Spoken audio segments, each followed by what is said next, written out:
اعوذ باللہ من الشیطان الرجیم بسم اللہ الرحمن الرحیم۔ آج بحمد اللہ تعالی ہمارا لیکچر نمبر 56 ہے اور آیت نمبر سورۃ النساء کی 1 to 10 تک بیان ہوگا، ایک مکمل رکوع۔ بسم اللہ الرحمن الرحیم، اللہ کے نام سے شروع جو نہایت مہربان اور رحمت والا ہے۔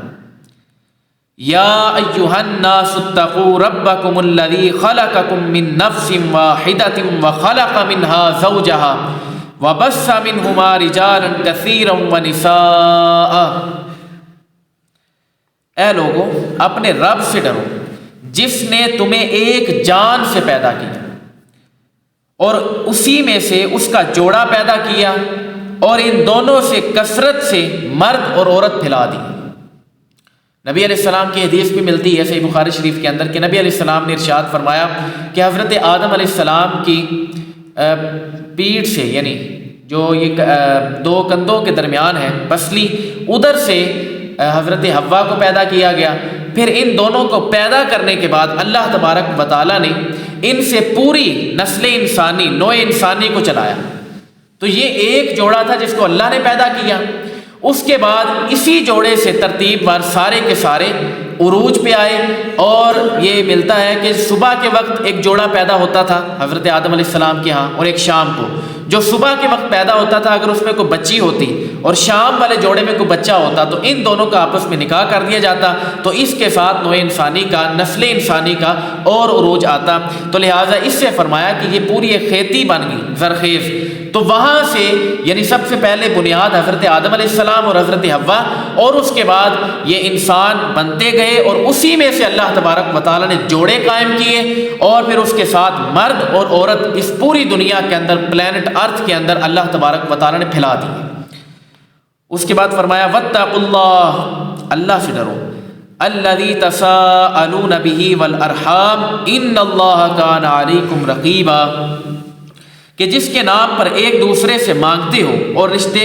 رشتوں کو توڑنے سے بچو، بے شک اللہ تم پر نگہبان ہے۔ یہاں پہ اللہ تبارک و تعالیٰ نے فرمایا کہ اللہ سے ڈرو کہ جس کی وجہ سے تم ایک دوسرے سے مانگنے سے بچتے ہو، یعنی محتاجگی۔ اللہ تبارک و تعالیٰ نے اگر اس چیز سے محفوظ رکھا ہے تو پھر اس اللہ سے ڈرو کہ کہیں وہ تمہیں تمہاری نافرمانیوں کی بدولت اس چیز میں ملوث نہ کر دے کہ تم محتاج ہو جاؤ۔ تو لہٰذا اپنے آپ کو سیدھے رستے پہ رکھو۔ اور اس کے بعد فرمایا کہ رشتے توڑو نہ، بلکہ رشتوں کے ساتھ تعاون کرو اور ان کو جوڑو، بے شک اللہ تبارک و تعالیٰ تم پر نگہبان ہے، تمہاری دیکھ بھال کرتا ہے، تمہیں دیکھ رہا ہے کہ جو تم معاملات کر رہے ہو۔ اور رشتہ داروں کے متعلق حضرت ابو بکرہ رضی اللہ تعالی عنہ فرماتے ہیں کہ نبی علیہ السلام نے ارشاد فرمایا، ترمذی شریف کی روایت ہے کہ حضور فرماتے ہیں جس گناہ کی سزا دنیا میں، یعنی دنیا میں بھی جلد ہی دے دی جائے اور اس کے لیے آخرت میں بھی عذاب رہے، تو وہ کون کون سا گناہ ہے؟ فرمایا بغاوت ہے اور قطع رحمی ہے، یعنی تعلق کو توڑنا۔ تو ان سے بڑھ کے اور کوئی عمل نہیں ہے، یعنی کہ یہ دو ایسے ہیں کہ بغاوت یعنی باغی ہونا، اور ساتھ میں قطع تعلق رکھنا، اپنے رشتہ داروں کے ساتھ معاملات توڑ کے رکھنا۔ تو ان کے بارے میں فرمایا کہ یہ ایسے معاملات ہیں کہ دنیا کے اندر بھی بہت جلدی اس کو سزا ملے گی اور آخرت میں بھی اس کے لیے عذاب تیار ہے۔ تو لہٰذا رشتہ داروں کے ساتھ تعلقات نہ توڑے جائیں۔ اور اس کے بعد دوسری آیت مبارکہ کے اندر فرمایا وَآتُوا الْيَتَامَىٰ أَمْوَالَهُمْ وَلَا تَتَبَدَّلُوا الْخَبِيثَ بِالطَّيِّبِ، اور یتیموں کو ان کے مال دے دو اور پاکیزہ مال کے بدلے گندا مال نہ لو۔ یہ اب یتیموں کا پورا اللہ تبارک و تعالیٰ ان کی سپورٹ کے اندر اور ان کے حق میں اور ان کو پروٹوکول اور عزت اور پروقار زندگی عطا فرما رہے ہیں کہ جس کا باپ ان کی نابالغی کی حالت کے اندر چلا گیا دنیا فانی سے، تو ان کو اللہ نے کیا عزت فرمائی ہے؟ فرمایا اور یتیموں کو ان کے مال دے دو اور پاکیزہ مال کے بدلے گندا مال نہ لو۔ اور فرمایا وَلَا تَأْكُلُوا أَمْوَالَهُمْ إِلَىٰ أَمْوَالِكُمْ إِنَّهُ كَانَ حُوبًا كَبِيرًا، اور ان کے مالوں کو اپنے مالوں میں ملا کر نہ کھاؤ، بے شک یہ بڑا گناہ ہے، یہ کبیرہ گناہ ہے، حرام ترین گناہ ہے کہ یتیموں کا مال اپنے مال میں ملا کے نہ کھاؤ۔ اب یہاں پہ آپ سمجھیں کہ اللہ تبارک و تعالیٰ نے فرمایا کہ حلال مال کو پاکیزہ مال کے بدلے گندے مال نہ لو۔ اب وہ کس طرح؟ میرا مال بالکل پاکیزہ ہے، جو مخالف سمت کے اندر بندہ ہے اس کا مال یعنی کہ یتیم تھا تو اس کا مال بھی اپنی جگہ حلال ہے، اب اس کا مال میں اپنے مال کے اندر ملا کے اور اس کو کھا جاتا ہوں اور اس کو میں ہڑپ کرتا جا رہا ہوں غلط نظریات کے ساتھ اور اپنے پیٹ کی خاطر، یہ نہیں کہ اس کا مال اس نیت کے ساتھ نہیں ملایا آپس میں کہ چلو رل مل کے کھا لیں گے، اس وجہ سے نہیں، بلکہ اس نے ملایا اس وجہ سے ہے کہ میں ہڑپ کر جاؤں، تو فرمایا یہ والی صورت تمہارے مال جو پاکیزہ مال تھا اس کو بھی گندا کر دے گا۔ حالانکہ وہ یتیم کا مال بذات خود پاک ہے، لیکن جب تمہارے مال کے ساتھ گندی نیت کے ساتھ ملا تو وہ تمہارے مال کو بھی ضائع کر دے گا۔ تو لہٰذا یہ بہت بڑا گناہ ہے، اس سے بچتے رہو، یتیم کے مال کا خیال کرو۔ اور اسی کے متعلق جہاں پہ یہ اللہ تبارک و تعالیٰ نے فرمایا ہے کہ ان کا مال استعمال کرنا ملا کے، وہ سورۃ البقرہ کے اندر واضح طور پہ بیان ہو چکا تھا آیت نمبر 220 کے اندر کہ وہ والا معاملہ کرنا جائز ہے، یعنی کہ دو مال آپس میں ملا لیے اور رل مل کے بندہ کھا لے، ایک ہی گھر کے اندر رہ رہے ہیں تو چلو کوئی پھر ٹینشن والی بات نہیں ہے کہ اس وجہ سے ملایا ہے کہ تاکہ ان کے لیے علیحدہ اگر ہانڈی پکے گی اور اپنے لیے اگر علیحدہ پکے گی تو ہم تو کھا پی جائیں گے 6-7 جی، وہ بیچارہ اکیلا ہے تو اس کی ہانڈی تو خراب ہو جائے گی۔ تو اگر اس نیت کے ساتھ بندہ مال ملائے، آیت نمبر 220 کے تحت جو سورۃ البقرہ کے اندر ہم نے پڑھا تھا، تو اگر اس نیت کے ساتھ ملایا ہے کہ اس کا مال خراب نہ ہو تو یہ بالکل جائز ہے اور اس کے لیے اجر بھی ہے کہ اس نے بالکل حلال طریقے کے ساتھ اپنے مال کو لے کے چل رہا ہے۔ اس کے بعد ایک اور اس کے متعلق، یتیم کے متعلق یہ مسئلہ یاد رکھیے گا، نابالغ بچہ اور نابالغ بچی، اس کا والد اگر فوت ہو تو وہ بچہ یتیم کہلاتا ہے شریعت کے اندر۔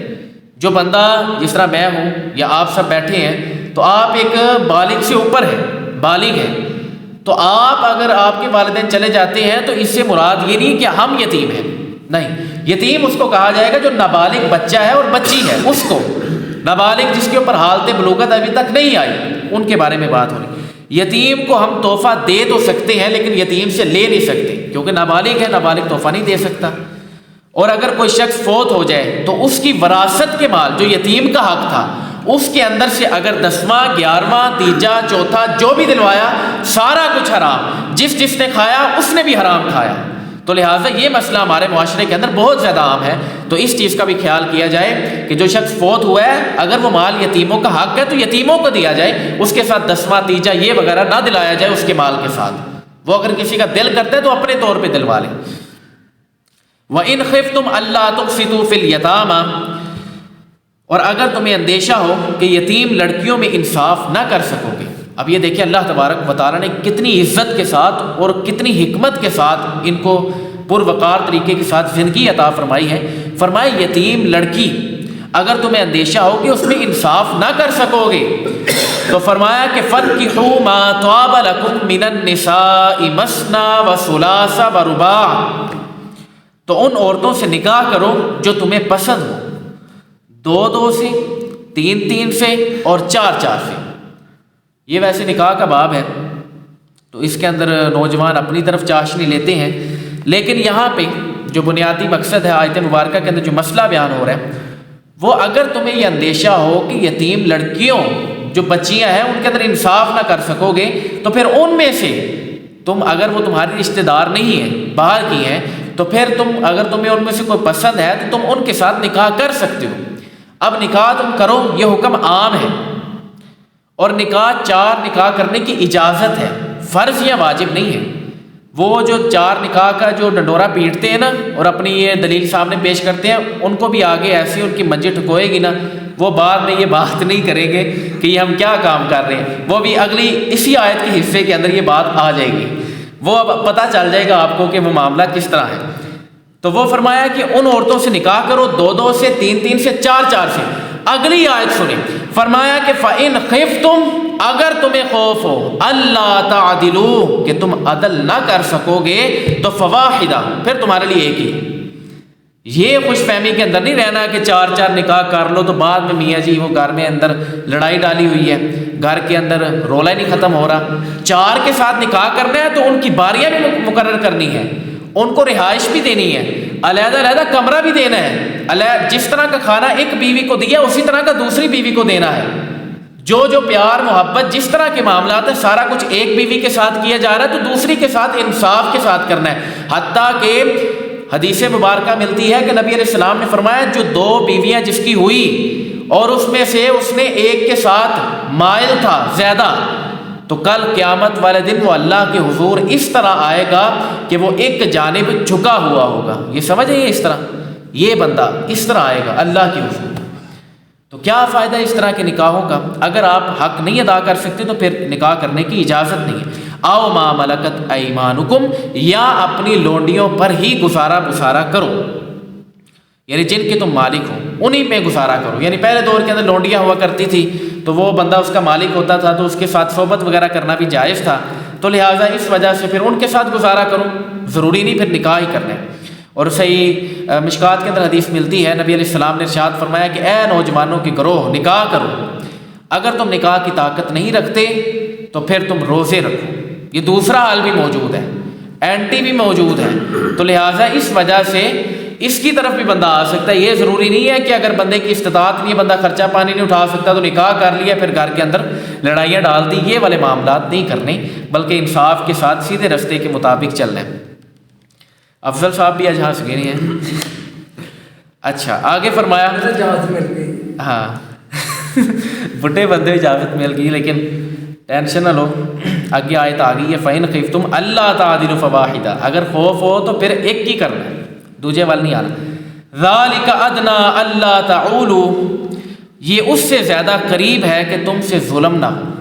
ظلم نہیں کرنا, یہ تمہارے لیے پھر بہتر ہے کہ تم ایک ہی پر اکتفا کرو. ہاں یہ برابری کرنی ہے, نہیں تو وہ میں نے بتا دی ہے کہ پھر ایک طرف جھکا ہوا بندہ آئے گا, اس چیز کا بھی خیال کرنا. جی ہاں بالکل. تو اس آیت سے معلوم ہوا کہ آزاد مرد کے لیے ایک وقت میں 4 عورتوں تک سے نکاح جائز ہے آزاد مرد کے لیے. تو یہ خوشی کی بات ہے, لیکن اس کے ساتھ ساتھ مشکلات بھی ہیں اس کے اندر, آسان کام نہیں ہے. تمام امت کا اجماع ہے کہ ایک وقت میں 4 عورتوں سے نکاح میں رکھنا جائز ہے, لیکن سوائے رسول اللہ صلی اللہ علیہ وآلہ وسلم کے کہ وہ زیادہ بھی رکھ سکتے ہیں, یعنی یہ ان کی خصوصیات میں سے ان کا خاصہ ہے. اور حدیث شریف میں آتا ہے, ابو داؤد کی حدیث ہے کہ نبی علیہ السلام کی بارگاہ کے اندر ایک شخص آیا, اس نے اسلام قبول کیا جس کی 8 بیویاں تھیں. نبی علیہ السلام نے فرمایا کہ 4 میں اس میں سے صرف 4 کو رکھنا ہے, باقی 4 کو فارغ کر دو. وہ آٹومیٹک نکاح سے نکل جائیں گے جب بندہ اسلام کے اندر داخل ہوگا. وَآتُوا النِّسَاءَ صَدُقَاتِهِنَّ نِحْلَةً فَإِن طِبْنَ لَكُمْ عَن شَيْءٍ مِّنْهُ نَفْسًا فَكُلُوهُ هَنِيئًا مَرِيئًا. اب یہاں پہ آپ حق مہر بھی سن لیں. مہر کا جو حق ہے وہ کس کا ہے؟ وہ عورتوں کا ہے. تو اللہ نے فرمایا اور عورتوں کو ان کے مہر خوشی سے دو, پھر اگر وہ خوش دلی سے مہر میں سے تمہیں کچھ دے دیں تو اسے پکیزہ اور خوشگوار سمجھ لو اور کھاؤ, آپس میں کھا پی لو. فَكُلُوهُ هَنِيئًا مَرِيئًا, اگر خوشی بخوشی وہ تمہیں دے دیتی ہیں تو پھر آپس میں کھا پی لو. اس کی مثال آپ اس طرح سمجھیں کہ شادی والے دن بندہ اپنی نئی نویلن دلہن کو حق مہر دیتا ہے. اب اس نے حق مہر دے دیا, یہ دینا خوشی کے ساتھ ہے کیونکہ یہ حق شریعت ہے. اب یہ خوشی کے ساتھ دے دیا. آگے سے بیوی نے کیا کیا, وہ کہتی ہے کہ میاں صاحب آج بڑا ہی پیار آ رہے ہیں تو یہ آپ رکھیں اور جا کے نہ شاورما لے آئیں, پیزا لے آئیں, تو مل کے کھا لیتے ہیں. تو اللہ نے فرمایا فَكُلُوهُ هَنِيئًا مَرِيئًا, یہ جائز ہے, آپس میں مل کے پھر خوش دلی کے ساتھ وہ کھا پی سکتے ہیں. اس کے اندر پھر کوئی ایشو والی بات نہیں ہے. تو لہٰذا یہ سارے کے سارے معاملات کرنا اس صورت میں جائز ہے جب عورت راضی ہو. حق مہر عورت کا حق ہے, یہ بھی آپ نے مسئلہ یاد رکھنا ہے. اس کے ولی یہ لے کے اپنے پاس رکھ نہیں سکتے, بلکہ ان کے ولی جو والدین ہیں ان کا حق ہے کہ وہ اپنی بچی کو پکڑائیں. وہ بچی کا حق ہے, خالی ہاتھ لگانے کی حد تک نہیں ہے کہ نوٹ پکڑا اور اس کے ہاتھ میں دیا, کہا کہ معاملہ پورا ہو گیا پھر واپس لے لیا, یہ والا معاملہ نہیں ہے. وہ حق ہی عورت کا ہے, تو لہٰذا اس کو مکمل طور پہ دیں. وَلَا تُؤْتُوا السُّفَهَاءَ أَمْوَالَكُمُ الَّتِي جَعَلَ اللَّهُ لَكُمْ قِيَامًا وَارْزُقُوهُمْ فِيهَا وَاكْسُوهُمْ وَقُولُوا لَهُمْ قَوْلًا مَّعْرُوفًا. اور کم عقلوں کو ان کے وہ مال نہ دو جسے اللہ نے تمہارے لیے گزر بسر کا ذریعہ بنایا ہے, اور انہیں اس مال میں سے کھلاؤ اور پہناؤ اور ان سے اچھی بات کہو. یعنی کہ یتیم کی بات اب دوبارہ آ گئی کہ جو یتیم شخص ہے اگر وہ بندہ کم عقل ہے, بالغ نہیں ہے, چھوٹا بچہ ہے, تو کہا کہ اس کے مال کو اس طرح کرو کہ اس کی پرورش کا ذمہ چونکہ تمہاری طرف ہے تو اس کے مال کو تم اس کے اوپر لگاؤ، اور جب وہ بڑا ہو جائے تو جب وہ قریب پہنچے تو پھر اس کو کہو کہ حضرت صاحب یہ مال آپ کا ہی ہے، اس میں سے آپ اس کو کھلائیں بھی پلائیں بھی، اور ساتھ میں اچھی بات بھی اس کو سکھائیں، یعنی ادب پرورش آپ کے ذمے آ گئی ہے اب، تو آپ اس کو کھلائیں، کیونکہ ابھی کم عقل ہے، کمزور ہے، اس وجہ سے۔ تو اس معاملے کے اندر بھی کوشش کرنی چاہیے کہ جب ملے کوئی یتیم شخص تو اگر اس کا مال آپ کے سپرد آ گیا ہے تو عزت کے ساتھ، جب تک وہ کم عقل ہے یعنی نابالغ ہے، ابھی تک نکاح کی عمر کو نہیں پہنچا، تو اس کے مال کو آپ سنبھال کے رکھیں۔ جب وہ نکاح کی عمر کو پہنچے اس کا حکم اگلی آیت مبارکہ کے اندر آ رہا ہے، فرمایا وَابْتَلُوا الْيَتَامَى حَتَّى إِذَا بَلَغُوا النِّكَاحَ فَإِنْ آنَسْتُم مِّنْهُمْ رُشْدًا فَادْفَعُوا إِلَيْهِمْ أَمْوَالَهُمْ وَلَا تَأْكُلُوهَا إِسْرَافًا وَبِدَارًا أَن يَكْبَرُوا، اور یتیموں کی سمجھداری کو آزماتے رہو، یعنی کہ یتیم جو شخص ہے اس کی سمجھداری اس کے بالغ ہونے تک کو آزماتے رہو، یہاں تک کہ جب وہ نکاح کے قابل ہوں تو اگر تم ان کی سمجھداری دیکھو تو ان کے مال ان کے حوالے کر دو، اور ان کے مال فضول خرچی سے اور اس ڈر سے جلدی جلدی نہ کھاؤ کہ وہ بڑے ہو جائیں گے۔ یعنی یہ نہیں کرنا کہ یار وہ نکاح کے قابل ہو رہا ہے، بڑا ہوتا جا رہا ہے، تو اس کا باپ تو کروڑوں روپے چھوڑ کے گیا تھا بینک بیلنس، تو لہٰذا میں جلدی جلدی کھا لوں، روزانہ کے کوئی 10 پیزے کھا لوں، تو یہ کھا کے نکلنا وہی کچھ ہے جو روٹی کھا کے نکلتا ہے۔ تو لہٰذا اس وجہ سے اپنے نظریات کو، اپنے دل اور ان ساری چیزوں کو پکیزہ رکھا جائے، جلدی ہڑپ نہ کیا جائے، بلکہ جب وہ بڑا ہو تو اس تک اس کا انتظار کیا جائے، جب وہ نکاح کی عمر کو پہنچے تو اس کا مال اس کے حوالے کر دیا جائے، یعنی کہ نکاح کی عمر کو وہی شخص پہنچتا ہے جو بندہ سمجھدار ہوتا ہے، تو لہٰذا اس وقت اس کے حوالے کیا جائے گا۔ وَمَنْ كَانَ غَنِيًّا فَلْيَسْتَعْفِفْ، اور جسے حاجت نہ ہو تو وہ بچے، یعنی جسے مال کی حاجت نہیں ہے نا کھانے کی، اس کے پاس اپنا بینک بیلنس بتھیرا ہے، تو وہ اس صورت کے اندر پھر نہ کھائے۔ اور وَمَنْ كَانَ فَقِيرًا فَلْيَأْكُلْ بِالْمَعْرُوفِ، اور جو حاجت مند ہو وہ بقدر مناسب کھا سکتا ہے، یعنی حاجت مند اس کو ضرورت ہے، کیونکہ اب ایک بندہ کمزور ہے، غریب ہے، تو وہ ساتھ مل کے پھر کھا سکتا ہے، اس کے اندر ایشو والی بات نہیں ہے۔ فَإِذَا دَفَعْتُمْ إِلَيْهِمْ أَمْوَالَهُمْ فَأَشْهِدُوا عَلَيْهِمْ وَكَفَى بِاللَّهِ حَسِيبًا، پھر جب تم ان کے مال ان کے حوالے کر دو تو ان پر گواہ کر لو، حساب لینے کے لیے اللہ کافی ہے۔ وَكَفَى بِاللَّهِ حَسِيبًا، حساب لینے کے لیے اللہ ہی کافی ہے۔ اب یہاں پہ پہلے تو بتایا کہ جب اس کو مال دینا ہے نا، اس وقت یہ ایک نا مستحب کام ہے، اچھا کام ہے کہ کوئی نہ کوئی گواہ ساتھ کھڑا کر لو، اس کے ساتھ فائدہ ہی ہوگا، نقصان نہیں ہوگا، قرآنی حکم ہے، تو لہٰذا بہتر ہے کہ بندہ ساتھ ایک گواہ کھڑا کر لے، تو اس کے ساتھ بندے کو اس کے اندر فائدے حاصل ہوں گے کہ کل کوئی جھگڑے کی نوعیت نہیں نکل سکے گی، کوئی راہ نکلنے کو باقی نہیں رہے گا جھگڑے کا، تو لہٰذا بہتر یہ ہے کہ گواہ ساتھ کھڑا کر لیا جائے، اور اللہ حساب لینے کے لیے کافی ہے۔ اللہ جب حساب لینے پہ آتا ہے تو وہ کسی چیز کو نہیں دیکھتا۔ صحیح مسلم شریف کے اندر حدیث مبارکہ ہے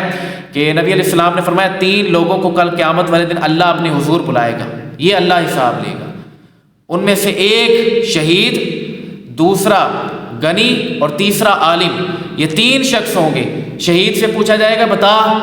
کہ تو کس کے لیے شہید ہوا، وہ کہے گا یا رب العالمین تیری خاطر جان تک تیرے لیے قربان کر دی،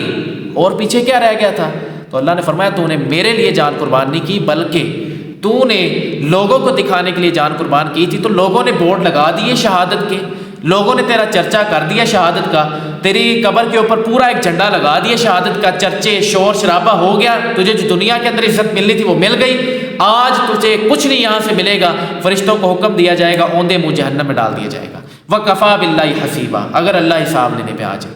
تو لہٰذا اس سے ڈرتے رہا جائے، یتیموں کا مال اس طرح نہ کھایا جائے۔ اس کے بعد غنی کو بلایا جائے گا، بڑے بڑے مال اس نے دیے اللہ کی راہ کے اندر، بڑی بڑی دیگیں، تو اللہ پوچھے گا کس کے لیے کیا؟ وہ کہے گا یا رب العالمین تیری خاطر کیا تھا، تو ہی مالک ہے، تو ہی دینے والا تھا، تیری خاطر کیا۔ اللہ کہے گا تو جھوٹ بولتا ہے، تو نے لوگوں کو دکھانے کے لیے کیا تھا تاکہ تیرے عزت کے ڈنکے بچے اور لوگ تجھے شہرت کے ساتھ یاد کریں، علاقے دور دور تک تیرا نام بجے کہ تو بڑا اللہ کی راہ کے اندر خرچ کیا کرتا ہے، تو تجھے لوگوں نے عزت دے دی، آج تیرے لیے میری بارگاہ کے اندر کچھ نہیں ہے، فرشتوں کو حکم دیا جائے گا اس کو بھی اوندے منہ جہنم میں ڈال دیا جائے گا۔ عالم کو، قاری کو، حافظ کو بلایا جائے گا اور اس کو بھی کہا جائے گا کہ بتا کس کے لیے حفظ کیا، کس کے لیے قاری بنا، کس کے لیے اپنا علم یاد کیا۔ وہ آگے سے کہے گا یا رب العالمین تیرے لیے۔ اور حالانکہ یہ وہ والا عمل ہے کہ صحیح بخاری صحیح مسلم کے اندر حدیث مبارکہ آتی ہے کہ نبی علیہ السلام نے فرمایا بہترین عمل یہ ہے کہ بندہ قرآن پڑھے اور قرآن سیکھے۔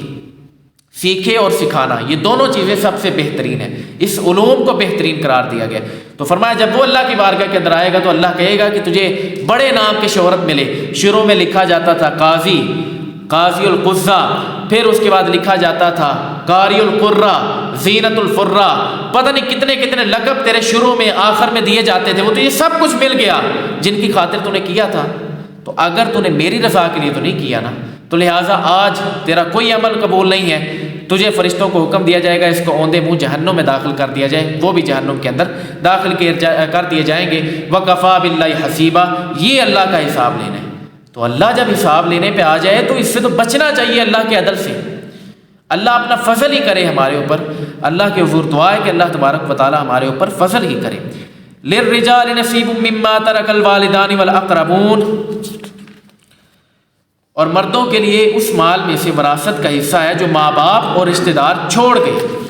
وَلِلنِّسَاءِ نَصِيبٌ مِّمَّا تَرَكَ الْوَالِدَانِ وَالْأَقْرَبُونَ مِمَّا قَلَّ مِنْهُ أَوْ كَثُرَ نَصِيبًا مَّفْرُوضًا، اور عورتوں کے لیے اس میں سے حصہ ہے جو ماں باپ اور رشتہ دار چھوڑ گئے، مال وراثت تھوڑا ہو یا زیادہ ہو، اللہ نے یہ مقرر حصہ بنا دیا ہے۔ اب یہ مقرر حصہ بن گیا، دیکھیں نا اللہ نے یہاں پہ دونوں کو برابر رکھا ہے، مرد و عورت کو۔ دورہ جاہلیت کے اندر عورتوں کو کچھ نہیں ملا کرتا تھا۔ یہ جو آج بڑے اپنا لبرلزم کے لوگ بڑے اپنے تماشے لگاتے ہیں اور کہتے ہیں کہ ہم لوگوں کو تو بس سارا کچھ دیا ہی، آج کے دور نے ہے، اس دور نے تو کچھ نہیں دیا، تو وہ یاد رکھے کہ دورہ جاہلیت کے اندر ایک میں DOG، اس کی بھی کوئی اوقات ہوتی تھی اس دور کے اندر، ان کی تو وہ بھی اوقات نہیں تھی، یہ بات یاد رکھیے گا۔ یہ تو اسلام نے آ کے اوقات اور عزت کے ساتھ ان کو نوازا ہے، اسلام نے آ کے پروقار زندگی دی ہے کہ مرد کے لیے اس کے اگر والدین ماں باپ اور رشتہ دار جو حصہ چھوڑ کے جائیں گے اس میں سے اس کو ملے گا۔ عورت کے لیے بھی یہ چیز رکھی کہ اگر اس کے ماں باپ اور رشتہ دار کو چھوڑ کے جائیں تو وہ بھی ملے گا، اگرچہ تھوڑا ہو یا زیادہ ہو، اللہ نے حصہ مقرر فرما دیا۔ وَإِذَا حَضَرَ الْقِسْمَةَ أُولُو الْقُرْبَى وَالْيَتَامَى وَالْمَسَاكِينُ فَارْزُقُوهُم مِّنْهُ وَقُولُوا لَهُمْ قَوْلًا مَّعْرُوفًا، اور جب تقسیم کرتے وقت رشتہ دار اور یتیم اور مسکین آ جائیں تو اس مال میں سے انہیں بھی کچھ دے دو اور ان سے اچھی بات کہو۔ یعنی مال ابھی یتیموں کا تقسیم ہو رہا تھا، رشتہ دار آ گئے، یتیم آ گئے، مسکین آ گئے کہیں اور دور سے، یعنی غیر رشتہ دار، تو ان کو بھی بیچ میں سے کچھ دے دو، جس کے متعلق ایک دو احادیث ملتی ہیں اور ایک دو بات میں ملتی ہے۔ حضرت عبد الرحمن بن ابو بکر انہوں نے کیا کیا، جب اپنے والد کی وراثت کو تقسیم کر رہے تھے تو وراثت تقسیم کرتے وقت انہوں نے اسی وراثت میں سے ایک بکرا لیا اور اس کو ذبح کر دیا، بکری کو ذبح کرنے کے بعد وہ سب کو کھلا دیا جو وہاں پہ آئے تھے۔ تو یہ مقدمہ حضرت سیدہ عائشہ یعنی حضرت ابو بکر کی بیٹی کے پاس گیا، حضرت عبد الرحمن بن ابو بکر کی بہن کے پاس گیا، ان سے پوچھا گیا کہ یہ کیا کیا عبد الرحمن بن ابو بکر نے، کوئی نئی بات تو ایجاد نہیں کی، بلکہ سیدہ عائشہ فرمانے لگی رضی اللہ تعالی عنہ، فرمانے لگی کہ عبد الرحمن نے تو وہ والا عمل کیا ہے جو قرآن مجید کے اندر آیا ہے کہ جب یتیموں کا مال تقسیم ہو رہا ہو تو باہر سے کوئی آئے یتیم مسکین رشتہ دار تو ان کو بھی اس میں سے کچھ دے دو۔ تو یہ مستحب عمل ہے، کر لینا بہتر ہے، کر لینا چاہیے، اس کے ساتھ برکت ہی ہوگی نہ کہ نقصان ہوگا۔ وَلْيَخْشَ الَّذِينَ لَوْ تَرَكُوا مِنْ خَلْفِهِمْ ذُرِّيَّةً ضِعَافًا خَافُوا عَلَيْهِمْ فَلْيَتَّقُوا اللَّهَ وَلْيَقُولُوا قَوْلًا سَدِيدًا، اور وہ لوگ ڈریں جو اگر اپنے پیچھے کمزور اولاد چھوڑتے تو ان کے بارے میں کیسے اندیشوں کا شکار ہوتے، تو انہیں چاہیے کہ اللہ سے ڈریں اور درست بات کہیں۔ یہاں پہ اللہ تبارک و تعالیٰ نے اس چیز کو بیان کیا ہے جس کے اندر صحیح بخاری کا حدیث کا مقدمہ ملتا ہے کہ حدیث شریف کے اندر آیا کہ نبی علیہ السلام نے فرمایا کہ اے کامل ترین مومن وہ ہے جو اپنے لیے چیز پسند کرتا ہے وہی کسی اور کے لیے۔ فرمایا کہ یتیموں کا اس طرح خیال کرنا ہے کہ اگر مثال کے طور پہ تم مر جاتے، تم اپنی کمزور اولادیں پیچھے چھوڑ کے جاتے،